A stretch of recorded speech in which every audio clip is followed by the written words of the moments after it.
class. Welcome to week 2. Before we get started, let's summarize week 1.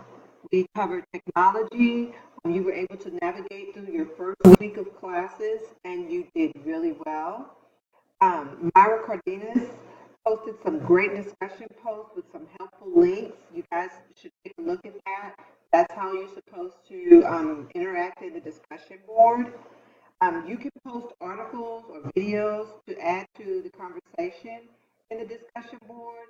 The whole point is to keep the conversation going about the topic and about what you can apply from the topic to your career.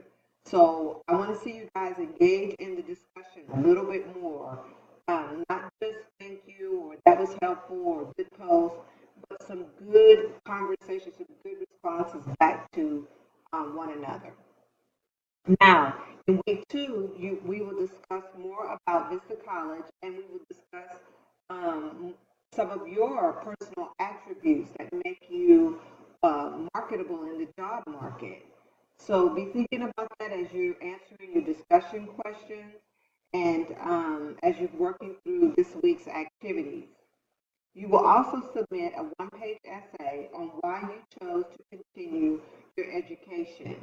It must be one page, and just talk to us about why it's so important for you to continue your education and why you chose to continue your education.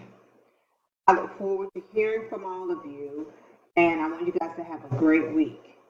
Remember, you can contact me if you need any assistance. Thank you.